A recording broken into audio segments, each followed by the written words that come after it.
तो ठीक है, देखो ये है आपका सेकंड क्वेश्चन। आप देखो खुद सॉल्व करके देखना, ठीक है, क्योंकि ये बहुत सिमिलर क्वेश्चन है। मैंने पहले ही बताया था स्टार्ट करने से पहले कि फर्स्ट और सेकंड क्वेश्चन की जो फिगर है वो ट्रायंगल ही बनेगी, ठीक है। तो ये बहुत सिमिलर क्वेश्चन है, खुद से ट्राई करके देखो, नहीं होगा तो मैंने करा ही रखा है, ठीक है।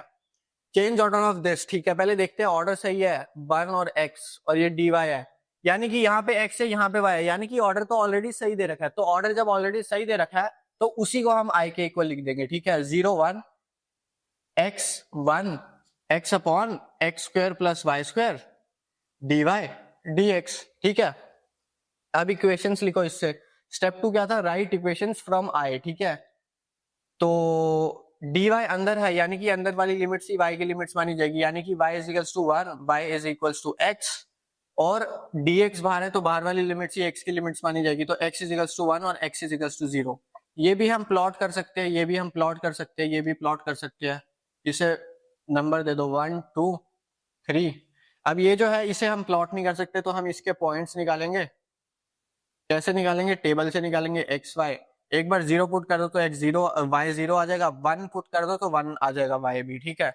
तो यानी कि हमारे पास ये 4 इक्वेशंस हो गई, ठीक है। इसको भी 4th नंबर दे दो, ठीक है। तो टेबल बना दी। अब हम स्टेप 3 पे जाते हैं। स्टेप 3 क्या था कि right given order from i and change it.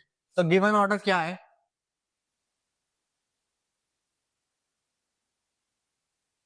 Given order in i है dy dx, और चेंज ऑर्डर क्या है, इसे बस फ्लिप कर दो, dx dy, ठीक है। अब देखो मैंने बताया था dx dy लिखा हो तो हॉरिजॉन्टल स्ट्रिप बनेगी, और क्योंकि ये चेंज ऑर्डर में है यानी कि थिक स्ट्रिप बनेगी, यानी कि थिक हॉरिजॉन्टल स्ट्रिप बनेगी एक तो, और गिवन ऑर्डर की थिन स्ट्रिप बनेगी, और वहां पे dy dx यानी कि वर्टिकल, यानी कि थिन वर्टिकल स्ट्रिप बनेगी, ठीक है। तो अभी मैं इन इक्वेशंस को यहाँ पे लिखता हूँ और फिर यहाँ पे डायग्राम प्लॉट करता हूँ, ठीक है। तो ये जो भी मैंने यहाँ पे लिख रखा था वो मैंने यहाँ छोटा लिख दिया ताकि स्पेस बन जाए, ठीक है। अब अगर तुम इसको देखोगे, प्लॉट करो, सबसे पहले इक्वेशंस पे आ जाते हैं। x इक्वल्स टू 0, यानी कि x इक्वल्स टू 0 जो है वो तो यही वाली लाइन हो गई, ठीक है। फिर है y equals to 1, y equals to 0 ऐसे, यानी कि y इक्वल्स टू 1 कुछ ऐसे होगी, तो हम ऐसा बनाते हैं y इक्वल्स टू 1। अब हम बात करेंगे x इक्वल्स टू 1 की, x इक्वल्स टू 0 ऐसे, यानी कि x इक्वल्स टू 1 कुछ ऐसे होगी, तो x इक्वल्स टू 1 ऐसे होगी। अब अगर हम इसकी बात करें तो इसके पॉइंट्स क्या थे, 0,0 और 1,1। तो 0,0 तो ये हो जाएगा,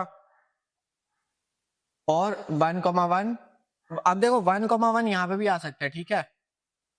हम जो लास्ट क्वेश्चन सॉल्व कर रहे थे उसमें y इक्वल्स टू a था और x इक्वल्स टू a था, तो यानी कि 1,1 बीच में भी आ सकता था। बट यहाँ पे अगर तुम एक्चुअली देखो तो y और x या इस पॉइंट पे 1,1 ही है, तो इस बार इस क्वेश्चन में एक्चुअली ये पॉइंट 1,1 हो जाएगा, ठीक है। पिछले क्वेश्चन में a था, और ताकि हम आराम से सॉल्व कर पाए इसलिए मैंने कहा था कि है ना 1,1 इसी पॉइंट को ले लो और वैसे ही सॉल्व होगा वो क्वेश्चन। बट इस क्वेश्चन में देखोगे तो एग्जैक्टली ये मैच कर रहे हैं, ठीक है। 1,1 इसी पॉइंट पे आएगा, ठीक है। तो हम इसकी इक्वेशन बना लेते हैं।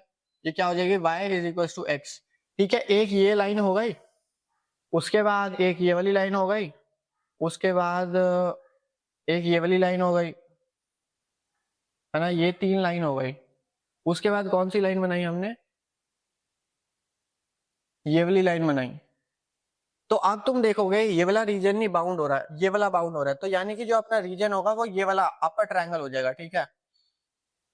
अब हम देखेंगे कि ये जो given order change of order है इससे हम कैसे डायग्राम में प्लॉट करेंगे। तो देखो dy dx गिवन ऑर्डर है, यानी कि थिन वर्टिकल स्ट्रिप बनाएंगे। थिन वर्टिकल स्ट्रिप मतलब थिन, ठीक है। तो हमने थिन वर्टिकल स्ट्रिप बना दी। चेंज ऑर्डर क्या दे रहा है, dx dy, यानी कि थिक हॉरिजॉन्टल स्ट्रिप, यानी कि थिक हॉरिजॉन्टल स्ट्रिप हमने बना दी, ठीक है। अब हम स्टेप 5 पे जाते हैं जिसमें हम क्या करते हैं कि डायग्राम को देख के और चेंज ऑर्डर को देख के, चेंज ऑर्डर क्या है,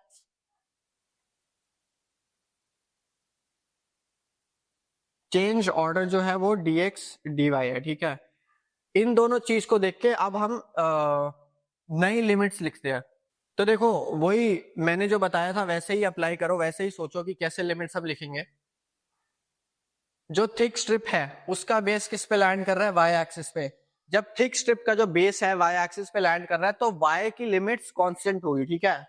तो y is equals to y is equals to x is equals to x is equals to, तो देखो स्ट्रिप y पे लैंड कर रही है तो y की लिमिट्स कांस्टेंट होगी, यानी कि देखो y कहां से कहां तक जा रहा है इस फिगर में, 0 से 1 तक जा रहा है, तो यानी कि लोअर लिमिट 0 हो जाएगी, अपर लिमिट 1 हो जाएगी।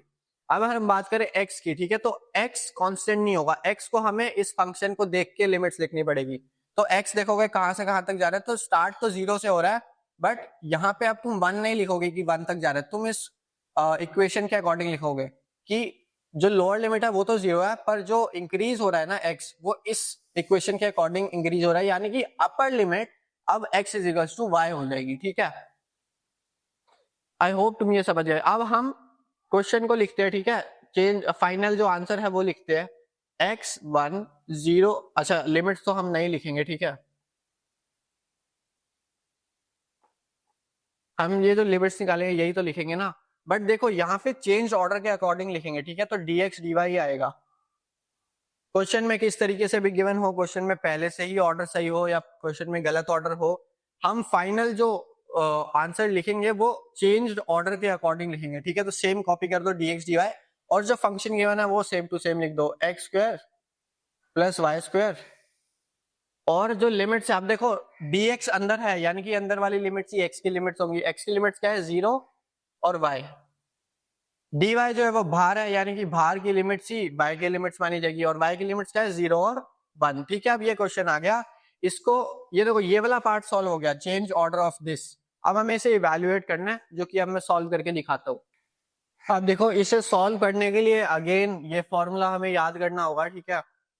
देखो इसका क्या मतलब है कि नीचे कोई फंक्शन दे रखा है, ठीक है, और उसका डिफरेंशिएशन f डैश x होता है, ठीक है, उसको न्यूमरेटर में लिख रखा है, और उसे हम जब इंटीग्रेट करेंगे तो log fx, यानी कि ये डिनोमिनेटर ही हम यहाँ पे लिख देंगे, प्लस c लिख देंगे। इसका एक एग्जांपल बता देता हूँ, ठीक है, जैसे समझ लो 1/x लिख रखा है, अब देखो x डिनोमिनेटर में fx है, ठीक है, fx का जब हम डिफरेंशिएशन करेंगे तो f डैश x बनेगा, ठीक है, तो 1 हमने ऊपर लिख दिया, और dx होगा, तो तभी तो इसका आंसर जो होता है वो log x होता है, ठीक है। वो भी इतना तो पता होगा कि 1/x का जो इंटीग्रेशन होता है वो log x होता है, ठीक है। तो कैसे हुआ, इस फॉर्मूले से ही हुआ। सिमिलरली लेट्स से कि मैं डिफरेंशिएशन बताता हूँ, अगर तुम्हें याद नहीं है तो समझ लो 2x square plus x plus y लिखा हो, ठीक है, तो इसको डिफरेंशिएट कैसे करेंगे, 2x स्क्वायर लिख रखा है, 2 को तो 2 ही रहने देंगे, x स्क्वायर का डिफरेंशिएशन क्या होगा, 2 को बाहर लाएंगे, मतलब 2 को नीचे लाएंगे, और x को जो पावर गिवन है उसमें से -1 कर देंगे, ठीक है।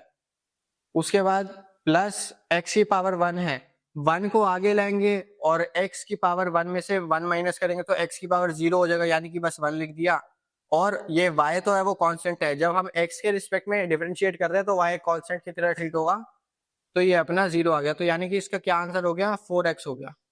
सिमिलरली अब हम अगर इस क्वेश्चन की बात करें तो देखो हम डिनोमिनेटर देखते हैं, डिनोमिनेटर क्या है, x square plus y square, इसको जब हम डिफरेंशिएट करेंगे तो क्या आएगा, 2 आगे, और x की जो पावर है उसमें से 1 माइनस कर दो, यानी कि 2x 1 हो जाएगा, ये प्लस 0, क्योंकि y तो कांस्टेंट है तो वाई स्क्वायर भी कांस्टेंट होगा, यानी कि 2x आ गया।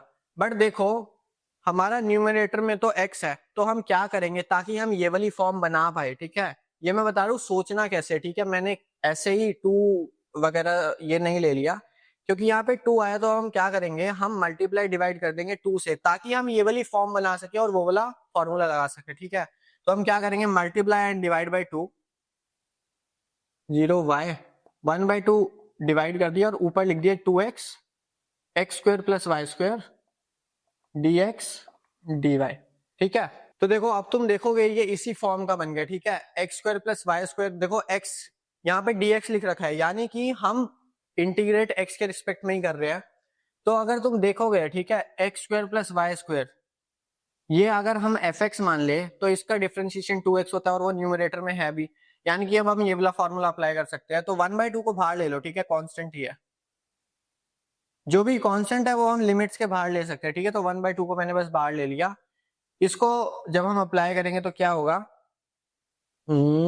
log fx, यानी कि log डिनोमिनेटर क्या है x square plus y square. ठीक है, अब हमने इंटीग्रेट तो कर दिया तो मैं इसको तो हटा देता हूँ, लिमिट्स इसमें लगाता हूँ y और 0 की, ठीक है, और dy। अब देखो हमने इंटीग्रेट x के रिस्पेक्ट में करा है तो हम जो लिमिट्स पुट करेंगे वो भी x में ही सब्स्टिट्यूट करेंगे। तो 0,1 log y आ जाएगा, ठीक है, तो 2y स्क्वायर माइनस 0 पुट करेंगे हम x की जगह तो y स्क्वायर आ जाएगा, यानी कि log y स्क्वायर। ठीक है, इसको आगे सॉल्व करते हैं। देखो अच्छा, मैंने ये भी बताया था आपने एक क्वेश्चन में कि अगर दो लॉग है वो अलग अलग तरीके से माइनस हो रहे हैं तो हम क्या कर सकते हैं, डिवाइड कर सकते हैं जो जो अंदर गिवन है। तो यानी कि हम क्या लिख सकते हैं इसको, 1/2 0,1 log of 2y square upon y square dx। ठीक है, तो ये वाई स्क्वायर कट जाएगा, log 2 हो गया। और मैंने बताया था ये जो log की वैल्यूज होती है वो कांस्टेंट होती है, तो log 1 0 होता है, log 2 फिर 0 पॉइंट कुछ कुछ होता है, log 3 log 2 से थोड़ा सा ज्यादा होगा, और log 10 फाइनली एग्जैक्टली 1 होता है। ठीक है, तो देखो log 2 जो ये बनेगा ये भी एक कांस्टेंट होगा, तो हम कांस्टेंट को अभी भी बाहर ले सकते हैं। ठीक है, तो log 2 अपॉन 2 0 1 dx। dx का जो इंटीग्रेशन होता है x के रिस्पेक्ट में क्या होता है, x होता है, तो यानी कि हम इसको आगे कैसे लिख सकते हैं, log 2/2 और x। ठीक है, और लिमिट क्या लगेगी 1 और 0 की। इसको जब हम सब्स्टिट्यूट करेंगे लिमिट को, ठीक है, तो वो होगा 1 माइनस 0। ठीक है, तो 1 हो जाएगा, तो 1 को तो 1 ही रहने दो।